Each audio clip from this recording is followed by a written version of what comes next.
السلام عليكم ورحمة الله وبركاته. إن الحمد لله نحمده ونستعينه ونستغفره ونعوذ بالله من شرور أنفسنا ومن سيئات أعمالنا. من يهده الله فلا مضل له ومن يضلل فلا هادي له. وأشهد أن لا إله إلا الله وحده لا شريك له وأشهد أن محمدا عبده ورسوله صلى الله عليه وعلى آله وصحبه وسلم تسليما كثيرا إلى يوم الدين. يا أيها الذين آمنوا اتقوا الله حق تقاته ولا تموتن إلا وأنتم مسلمون. يا أيها الناس اتقوا ربكم الذي خلقكم من نفس واحدة وخلق منها زوجها وبث منهما رجالا كثيرا ونساء واتقوا الله الذي تساءلون به والأرحام إن الله كان عليكم رقيبا. يا أيها الذين آمنوا اتقوا الله وقولوا قولا سديدا يصلح لكم أعمالكم ويغفر لكم ذنوبكم ومن يطع الله ورسوله فقد فاز فوزا عظيما. أما بعد فإن أصدق الحديث كلام الله وخير الهدي هدي محمد صلى الله عليه وسلم وشر الأمور محدثاتها فإن كل محدثة بدعة وكل بدعة ضلالة وكل ضلالة في النار. Əziz, qiymətli qardaşlar, hörmətli cəmaat, aləmlərin Rəbbi olan Allaha sonsuz həmd sənalar olsun. Onun sonuncu Peyğəmbəri Muhammed sallallahu aleyhi və səlləmə, onun ailəsinə, sahabələrinə, əhl-i beytinə və qiyamət gününədək onlara gözəl şəkildə tabi olanlara Allahın salavatı, salamı, xeyir duası, bərəkəti olsun. Həmd olsun uca Allaha ki, Allah Teala bizlərə onun elçisi, onun Rasulü Muhammed sallallahu aleyhi və səlləmin səhabələrinin həyatını öyrənməyə müvəffəq edir. Peyğəmbərlərdən sonra ən üstün, ən fəzilətli insanlar Allah Nəbisi Muhammed sallallahu aleyhi və səlləmin səhabələri. Allah Teala onlardan razıdır, onlar da Allahdan razıdırlar. Allah Teala onlar üçün içərisində əbədi qalacaqları cənnət bağçaları hazırlamışdır. Allah Teala onlardan həm Məkkənin fəthindən qabaq, həm də Məkkənin fəthindən sonra İslamı qəbul etmiş şəxslərə cənnət söz vermişdir. Əgər bizlərdən biri Uhud dağı boyda qızılı Allah yolunda sədəqə versə, onların vermiş olduğu bir ovuc heç yarım ovuc xurmaya tay bərabər ola bilməzdir. Onlar ancaq xeyirlə zikr olunub xatırlanır. Kimin ki qəlbinə onlar haqqında nəsə nalayiq fikirlər gəlirsə, dilinə gətirməkdən çəkinməli, susmalıdır. Onların yoluna tabi olan şəxslərdən, onların sünnəsi ilə, onların əqidəsində, mənhəcində, ibadətində olan şəxslərdən Allah razıdır. Onlar da Allahdan razıdırlar. Onlardan sonra gələnlər deyirlər, Allahım bizləri və bizdən əvvəl iman gətirmiş qardaşlarımızı bağışla. Bizlərin qəlbində iman gətirmişlərə qarşı kinə, küdurətə yol vermə. Bu səhabələrin ən üstünü, ən fəzilətlisi, Raşidi xalifələrin birincisi, İslam dinini ilk qəbul etmiş kişi Əbu Bakr As-Siddiq radiyallahu anhu haqqında öyrənib oxumağa davam edirik. Bugünkü mövzumuz Allah Resulü Muhammed sallallahu aleyhi və səlləmin vəfatı zamanı Əbu Bəkrin sabit, möhkəm qalması. Allah Nəbisi Muhammed sallallahu aleyhi və səlləm həftənin birinci günü duha vaxtı Rabiul Əvvəl ayının 12-si Hicrətin 11-ci ilində vəfat etmişdir. Ən məşhur olan görüşə görə həftənin birinci günü Rabiul Əvvəl ayının 12-si Hicrətin 11-ci ili duha vaxtı, yəni səhər vaxtı, günəş isinməyə başlayan vaxtı Mədinə şəhərində vəfat edib dünyasını dəyişmişdir. Ənəs ibn Məlik bu məşhur hadisəni o zamanki müsəlmanların halların bu şəkildə vəsf edir. Ləmmə kənəl yevmullezî dəxalə fîhî Rasulullah sallallahu aleyhi və səlləməl Mədinə ədaə minhə kullə şeyin. Allah Nəbisi Muhammed sallallahu aleyhi və səlləm Mədinəyə daxil olan zaman onunla hər bir şey nurlanıb işıqlandı. Fələmmə kənəl yevmullezî mətə fîhî əzləmə minhə kulli şeyin. Onun vəfat etdiyi gün isə hər bir şey zülmət qaranlığa büründü. Əlbəttə bunların hamısı mənəvi cəhətdən zülmət qaranlığa bürünməsi. O gün baş verən bu böyük müsibəti müsəlmanların çoxsu təsdiqləyib razılaşa bilmirdi. Allah Rasulü Muhammed sallallahu aleyhi və səlləmin vəfatı ilə razılaşa bilmirdilər.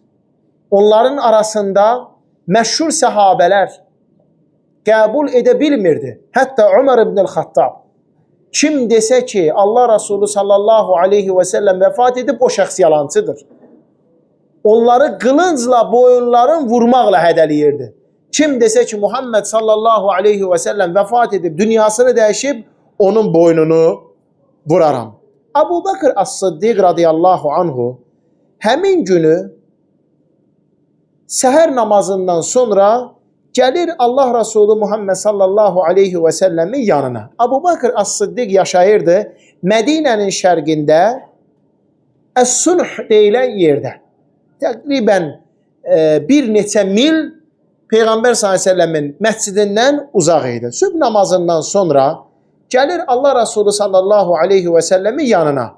Allah Rasulü sallallahu aleyhi və səlləm Ayşə anamızın hücrəsində olarkən gəlir onun vəziyyətini görür, deyir ki, qad asbaha Rasulullah sallallahu aleyhi və səlləmə mufiqan. Bugün Allah Rasulü sallallahu aleyhi və səlləmin üzərinə sabah o yaxşı olan halda çıxdı. Yəni Allaha şükür ki bugün yaxşıdır. Vəziyyəti düzəlməyə doğru gedir. Və ərcu ən yəkunəllahu qad şəfəhu. Mən Allahdan istəyirəm ki Allah Teala ona şəfa versin. Sonra minir, gedir Əs-Sunh adlı yerdəki ailəsinin yanına. Zövcələrindən Habibə bintu Xaricə radiyallahu anhənin yanına. Abu Bakr As-Siddiq radiyallahu anhu Muhammed sallallahu aleyhi və səlləmin yanını yenicə tərk etdikdən sonra onun vəfat xəbəri gəlir.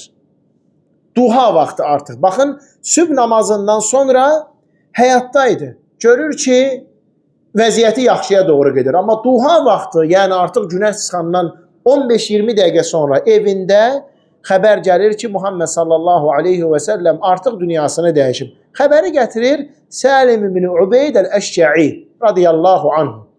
Dərhal gəlir Ayşə anamızın hücrəsinə, Muhammed sallallahu aleyhi və səlləmin yanına, keçir onun sağına. Sağ tərəfinə keçir, üzünü açır. Sonra əyilir və Allah Rasulü sallallahu aleyhi və səlləmin iki gözünün arasından, alnından öpür. Sonra ağlayaraq deyir ki, bi-əbi əntə ya nəbiyyallah.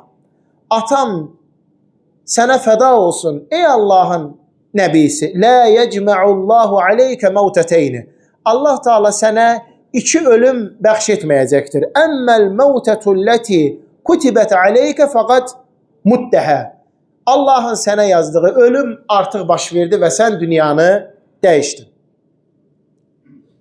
Dəyərli zəhamat, Əbu Bakr As-Siddiq radiyallahu anhu Allah Rasulü sallallahu aleyhi və səlləmin yanından çıxanda görür ki, səhabələr əksəriyyəti çaşqınlıq və sual içərisindədir. Onların da ən başında gələni Əbu Bakr As-Siddiq radiyallahu anhu idi. Ömər ibn el-Xattab radiyallahu anhu idi. Hansı ki, Muhammed sallallahu aleyhi və səlləmin ölümünü inkar edirdi. Əbu Bakr radiyallahu anhu gəlir, əlin qoyur Ömərin çeyninə. Deyir ki, eyyuhər racul, ərubi alə nəfsək. Kişi, kəndinə gəl, özünə qayıt. فَإِنَّ رَسُولَ اللّٰهِ sallallahu aleyhi ve selleme قَدْ مَاتَ. Allah Resulü sallallahu aleyhi ve sellem artıq vəfat etdi. Baxın, heç kəs bunu Ömərə deyə bilmirdi. Amma Abu Bakır gəlir, bu sözü Ömərə deyir. Ay kişi, özüə gəl. Özü toparla. Allah Resulü sallallahu aleyhi ve sellem vəfat edib dünyasını dəyişib. Ələm təsmə'illəhə yəqul innəkə meyyitun və innəhum meyyitun. Sən eşitməmsən ki, Allah Teala deyir, həqiqətən sən də öləcəksən və onlar da öləcək. Ələm təsmə'illəhə yəqul və mə cəalnə li bəşərin min qablikəl xuld.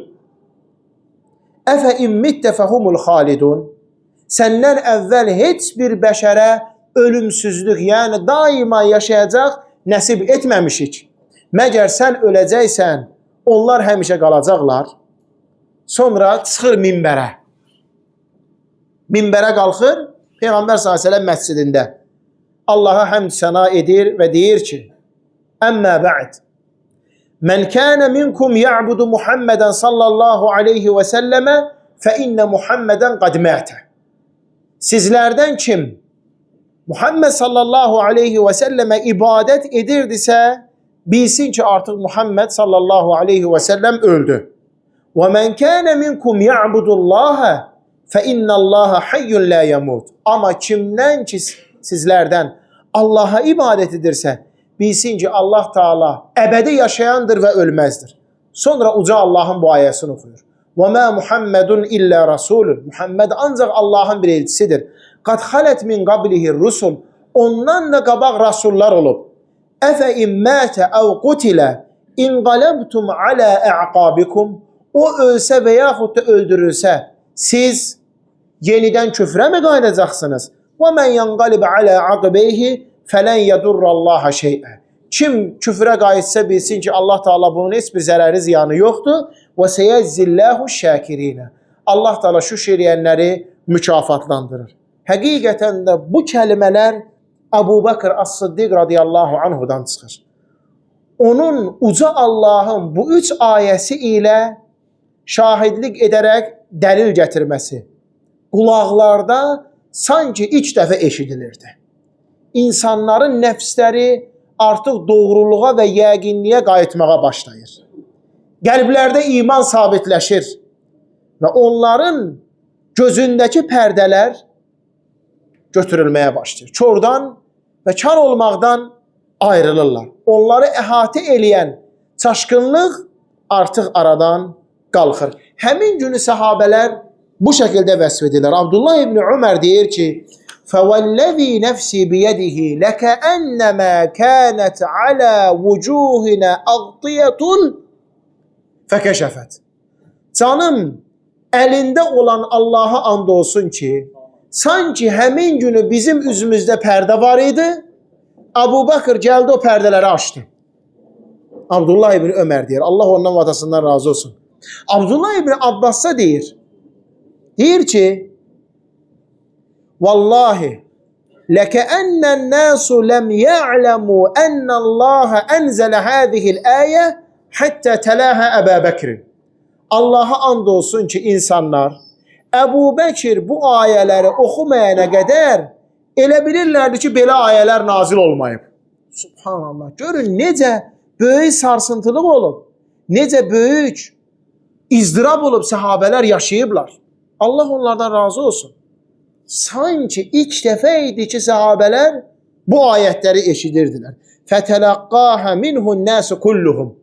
İnsanların hamısı o Əbu Bəkir bu ayələri oxuyanda ona qulaq asıb onlar qəbul etdilər. Fəmə əsmə'u bəşəran minən nəsi illə yətluhə. Onun tilavət edib oxuduğu ayələri bütün insanlar eşitdi. Abdullah ibn Abbas Rasul sallallahu aleyhi və səlləm dünyasını dəyişəndə hələm hədd-i-buluğ yerine çatmamışdı. Hələm hədd-i-buluğ yerine çatmamışdı. Lakin elmliydi. Həmin günü şahidi idi, bilirdi, vəziyyət xəbərdar idi. Rasul sallallahu aleyhi və səlləm onun üçün dua etmişdi. Allahım onu dində alim et, ona Quranın izahını öyrət. Həmin o günün dəhşətin Abdullah ibn Abbas bu şəkildə izah edir. Ömər ibn-i Xattab ən çox sarsılan şəxslərdən biri deyir ki, Vallahi ma huwa illa en semi'tu Ebu Bekir'in telaha fevarikte ev qala fe'aqartu hatta teqallani ricleyye.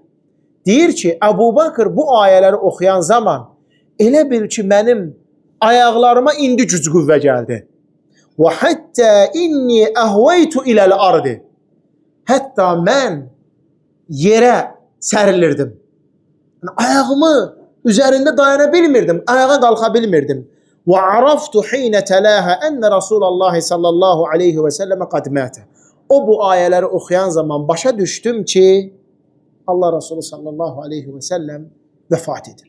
Əziz cəmaət, bütün bu əzəmətli müsibət, ümmətin başına gələn ən böyük hadisə Allah subhanahu və teala cəmaatı, onlar səhabələr idi, Əbu Bakır As-Siddiq radiyallahu anhunun əli ilə sabit etdi. Bu onun imanda nə qədər güclü olduğunu göstərirdi. Yəqinliyinin, doğruluğunun, etibarının nə qədər qüvvəli olduğunu göstərirdi. Bu onun müsibətlər və imtihanlar vaxtı sabit olmasının dəlili idi.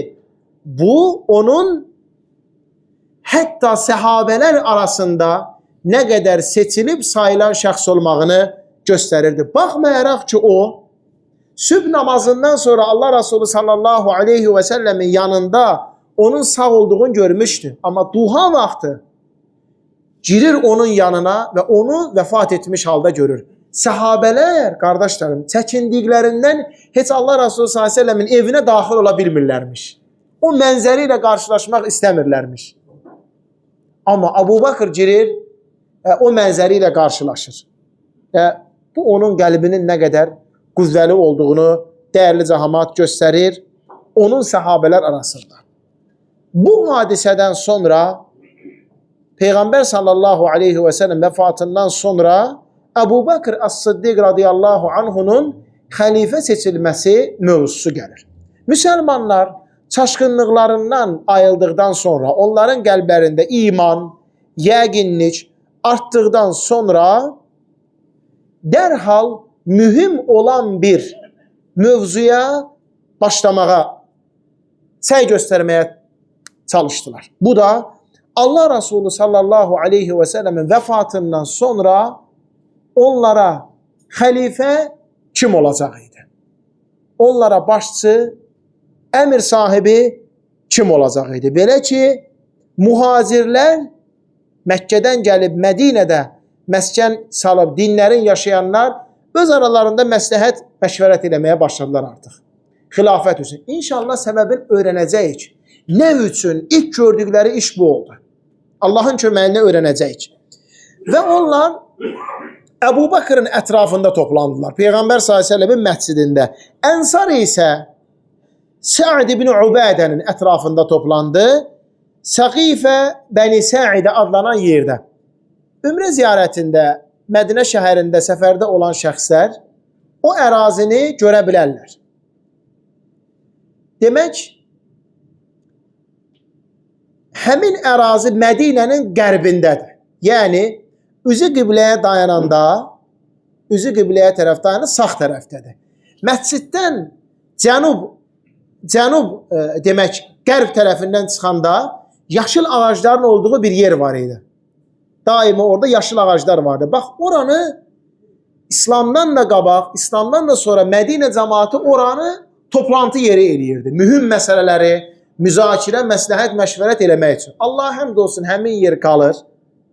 Hətta oranı artıq demək daha da tikib, yenidən bərpa etməyə başlayıblar. Ramazanda Allah həmd olsun, oranı gördük. Müvəqqəti bağlanıb ki, tikib yenidən bərpa olursa. Ənsar orada toplayır. Hansı ki, onların toplantı ictima yerləri oraya idi. Demək, muhacirlər toplanır Əbu Bakırın ətrafında, Peyğəmbər s.ə.v məscidində, Ənsar isə toplanır Sa'd ibn Ubədənin ətrafında. Bəni Səqifə deyilən yerdə. Mübadaratu səhabəti iləl-bətti fi əmril xilafə qablə dəfnin nəbiyyi sallallahu aleyhi və səlləm. Səhabələrin Allah Resulü sallallahu aleyhi və səlləmin dəfnindən qabaq xilafət seçməyə, xəlifə seçməyə tələsməsi. Nə üçün, qardaşlarım? Ən birinci,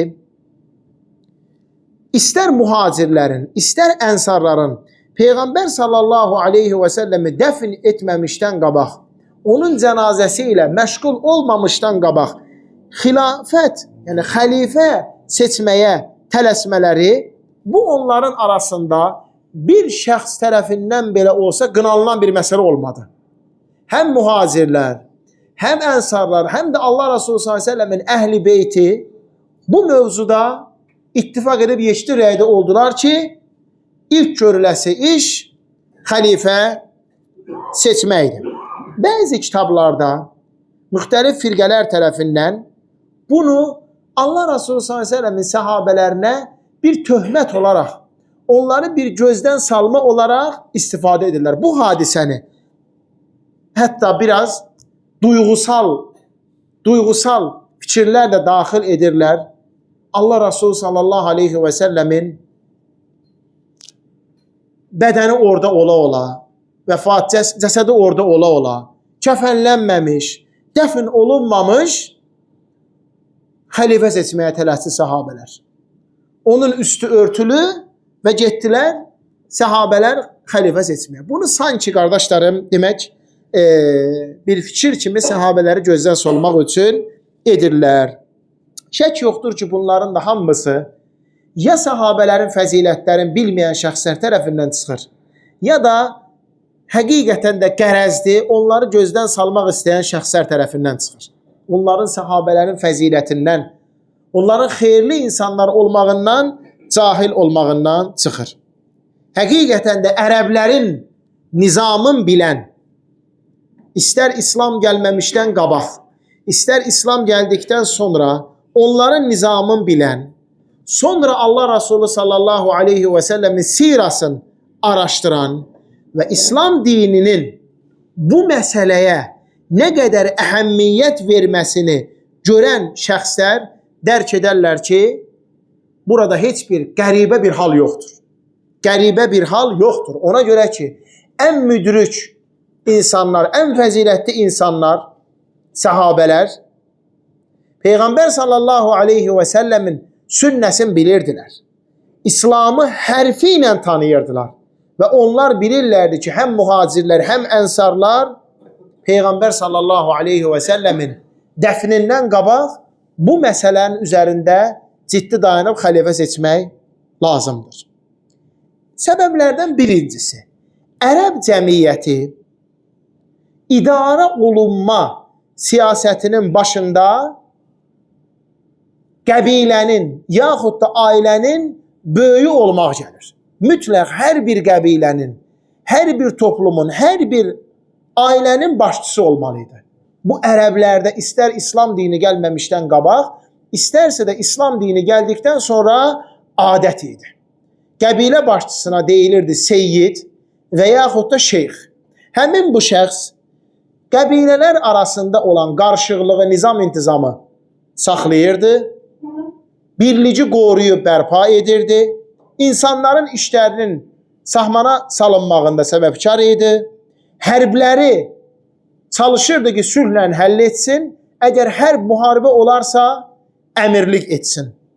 Eləcə də gələn heyətləri, səfirləri qarşılayırdı. Xülasə qardaşlarım, bu qəbilənin başçısı, bu əmir sahibi sülhü, əmin-amanlığı bərpa edən şəxs idi. İslamdan qabaq da belə idi. İslam dini gəldikdən sonra bu daha üstün fəzilətli oldu. Əmir sahibini seçməyin vacibliyi, onu eşidib ona itaat eləməyin fərz və vacib olması. Ona görə də qardaşlarım, sahabələrin bu məsələdə dərhal hərəkət edib davranmaları heç də qınanılası və təəccüb doğrulası bir vəziyyət deyil idi. Allah Resulü sallallahu aleyhi və səlləm Məkkədən Mədinəyə gəlib İslam dövləti quran zaman ilk gördüyü iş məhz bu oldu. İlk gördüyü iş İslam dövlətini qurmaq, onun paytaxtını seçmək, ənsarla muhaciri qardaş eləmək, sonra Məscid-i Nəbinin təməlin əsasını qoymaq. Səhabələr də buradan yadlarında qalmışdı. Allah Resulü sallallahu aleyhi və səlləmin ilk görmüş olduğu iş bu idi. başçını, əmiri seçmək. Sonra Allah Resulü sallallahu aleyhi ve sellem döyüşlərdən qabaq kəşfiyyat xarakterli kiçik qoşunlar göndərəndə onlara mütləq əmir sahibi seçirdi. İstər sayları az olsun, istər sayları çox olsun. Mədinədən qırağa kəşfiyyat xarakterli düşməndən xəbərlər gətirmək üçün döyüş qabağı balaca qruplar göndərəndə onlara mütləq və mütləq əmir sahibi seçərdi. İstər sayları az olsun, istər çox olsun. İstər səfərin müddəti qısa olsun, istər uzun olsun. İstər vaxtı uzun olsun, istər gödək olsun. Hətta qardaşlarım, ən uzaq məmləkətlərdə belə. Rasul s.ə.v tapşırır. Başçınız bu şəxsdir. Birdən buna nəsə olsa, bu olacaq. Birdən buna nəsə olsa, bunu başçı seçərsən. Ona qədər 3 nəfər ən uzaq səfərlərə bunu göndərir ki, biz bunu Mu'tə döyüşündə görürük. Rumlularla, Bizanslarla olan döyüşdə. Mədinədən ayrılıb harasa gedən zaman mütləq Mədinəyə birinci əmir sahibi qoyub sonra gedərdi. Bilirsiniz, məşhur Təbuk səfərində Mədinədən səfərə gedəndə Əli ibn Əbi Talibi Mədinəyə başçı qoyur. Ey Əli, sən bu cəmaatdan məsulsan. Bunların başçısı sənsən. Baxın, harasa gedəndə özü başçı kimi gedirdi və getmiş olduğu yeri də nəzarətsiz qoymurdu. Bütün bunlar xəlifə olmağın, xəlifə seçilməyin məcburiyyətini göstərirdi. Başqa bir tərəfdən Allah Resulü sallallahu aleyhi və səlləmin vəfatından sonra hələ daha doğrusu o vəfatına az qalmış artıq ətrafda ərəb qəbilələri, bəzi ərəb qəbilələri üsyana başladılar. Hansı ki, vacib olan itayətdən ayrıldılar. Ərəb qəbilələri Mədinə ətrafında təhlükə səbəbi oldular. Sonra bir başqa tərəfdən Muhammed sallallahu aleyhi və səlləmin vəfatına yaxın yalancı peyğəmbərlik iddia edən şəxslər çıxdı. Yəməndə Əsvəd əl-Ənəzi, Yəməmədə Museyləmətül Kəzzəb, yalancı Müseyləmə iddia etdilər ki, artıq ondan peyğəmbərlik bizə keçir. Başqa bir tərəfdən Mədinənin içərisində münafiqlər var idi, İslam düşmənləri var idi. Yəni bir macal gözləyirlər ki, hücuma keçsinlər. Bir başqa tərəfdən xaricdən Rumlular, Bizanslılar hədəf qoymuşdular ki, İslam dövlətinə hücuma keçmək. Hazırlaşırlar, qoşun düzəltmişlər. Hətta Muhammed sallallahu aleyhi və səlləm Usamənin komandirliyi ilə böyük bir qoşun göndərmişdi ki, onlarla döyüşə geçsin. Onlar da Mədinədən çıxırlar, Curfda xəbər gəlir ki, Muhammed sallallahu aleyhi və səlləm vəfat edir və o qoşun dayanır, getmir. Bax, bu səbəblər idi ki, səhabələr, Allah onlardan razı olsun, bu ümmətin ən fəzilətli kişiləri xəlifə seçməyə tələssilər. Bunları qeyd edin, qardaşlarım.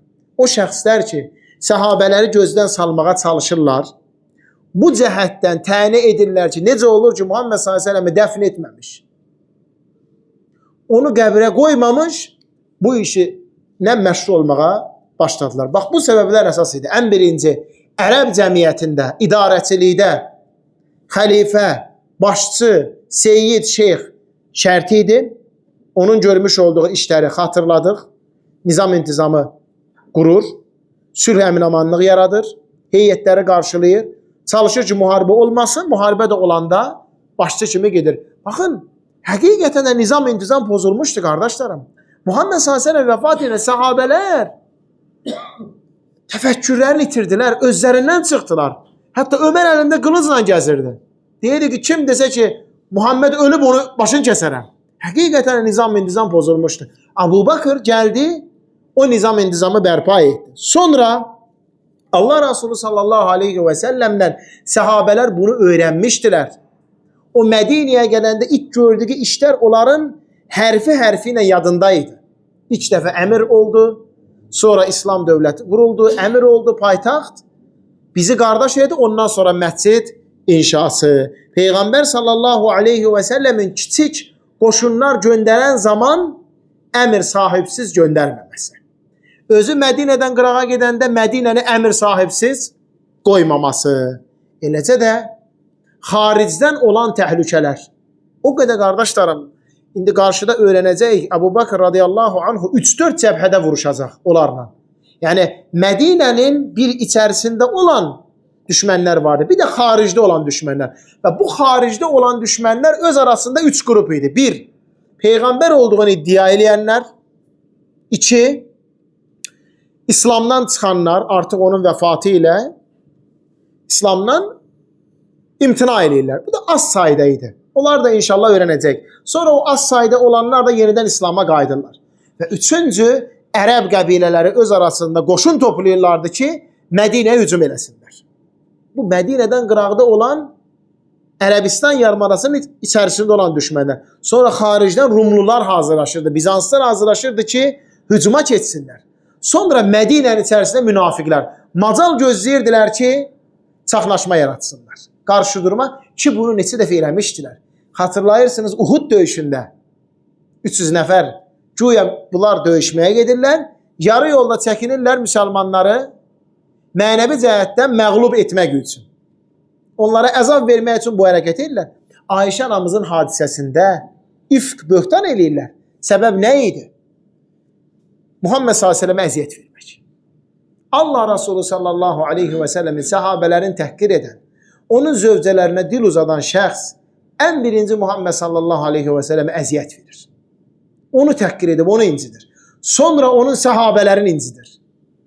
Müsəlmanların ruhdan salmağa çalışırlar. Buna görə bilirdilər ki, onlar macal gözləyirlər. Bax, bu səbəblər səbəb oldu ki, onlar dərhal ilk gördükləri iş xəlifə seçmək oldu. Vaxtımız nə qədər oldu?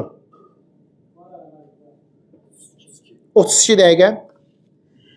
Biraz da onda oxuyağın, əziz qardaşlarım, demək, həm mühacirlərin, həm də ənsarın xəlifə seçmələrin, həm mühacirlərin, həm də ənsarın xəlifə seçmələrin. İlk öncə ənsar nə üçün özlərindən xəlifə seçməyi düşündü qardaşlarım? Bunu da tənə kimi deyirlər. Mühacirlər qala-qala, güya bunlar mühacirləri çox istəyirlər. Ənsar, niyə mühacirlər qala-qala özlərindən xəlifə seçmək istəyirlər? Ənsar da fəzilətli insanlar. Baxmayın ki, mühacirlər onlardan üstün idi. Ənsarları sevmək imandandır. Onlara dil uzatmaq nifaqdandır. Qardaşlarım, ənsarlar Mədinənin yerli cəmaatı idi. Oralıydılar. İslam dini gəlməmişdən qabaq da atalarının, babalarının, özlərinin vətəni idi. Birinci səbəb, onlar elə düşündülər ki, mühacirlər Allah Resulü sallallahu aleyhi və səlləmin vəfatından sonra qayıdacaqlar Məkkəyə. Öz dədə-baba yurtlarına. Ki, bunu bir dəfə fikirləşmişdilər. Məkkə fəth olunandan sonra, Məkkə şəhəri fəth olunandan sonra Ansar elə bildi ki, Rasul s.ə.v daha bir də Mədinəyə qayıtmayacaq. Hüzünləndilər. Lakin Peyğəmbər sallallahu aleyhi və səlləm ora qayıtdı. Və onlar elə başa düşdülər ki, artıq Məkkəlilər Muhammed sallallahu aleyhi və səlləmin vəfatından sonra qayıdacaqlar öz dədə-baba yurtlarına. Bax, bu səbəb oldu ki, birinci səbəbdir bu, onlar öz aralarında xəlifə seçməyə başladılar. İkinci, onlar Mədinənin öz cəmaatı idilər. Onların Mədinəni himayə etməsi, onların Mədinəni qoruyub saxlaması onlar üçün ən birinci məsuliyyət idi, ən birinci vəzifə idi. Və burada da heç bir qəribəlik yoxdur ki, onlar öz şəhərlərini himayə etmək üçün çalışıb səy göstərirlər. Üçüncü səbəb, qardaşlarım,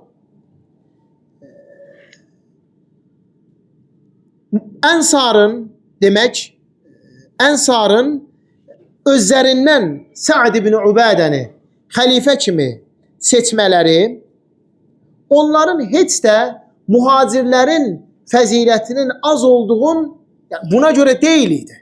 Onlar onların fəzilətini qəbul edirdilər. Sadəcə dərk edirlərdi ki, bu şəhər bizim şəhərimizdir və bunu Allahın iznindən biz qoruyub xilas, sağlam saxlamalıyıq. Sa'd ibn Ubadənin ətrafında toplandılar. Nə üçün? Çünki ansar arasında ən fəzilətli şəxs, ən yaşlı o qalmışdı. Sa'd ibn Muazın vəfatından sonra Əhzab döyüşündə artıq ən adlı sanlı və ən məşvərət, məsləhət olunası Sa'd ibn Ubadə radiyallahu anhu qalmışdı və onun ətrafında toplandılar. Bunlar ansarın gördüyü işlər. Muhacirlər isə Mədinədə Peyğəmbər s.ə.v məscidində Əbu Bakın ətrafında toplanırlar. Sonra xəbər gəlir bunlara ki, ənsar Səqifə deyilən yerdə toplanıb xəlifə seçməyə başlayırlar. Əbu Bakır As-Siddiq götürür Ömər ibn-ül Xattabı və Əbu Ubeydə ibn-ül Cərraha deyir ki, gəlin gedəyin, ənsar qardaşlarımıza köməkli gedəyin. Həqiqətən də onların bu işdə ən haqlı olan şəxslərdir. Bax, bunlara fikir verəyin.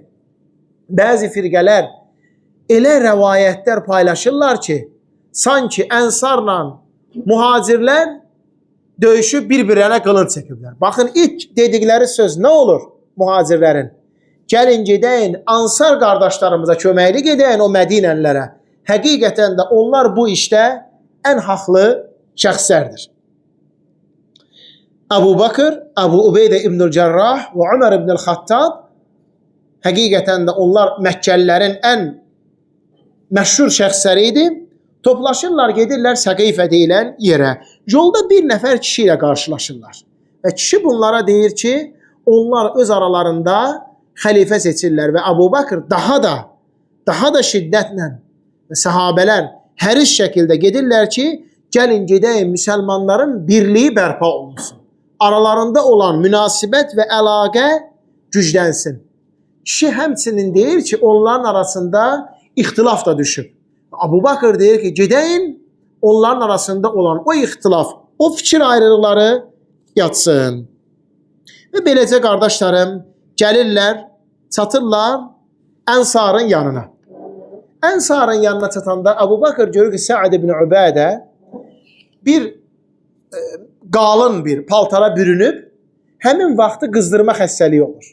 Həmin vaxtı qızdırma xəstəliyi olur. Otururlar mühacirlər, otururlar qardaşlarım, ənsarlar qarşı-qarşıya.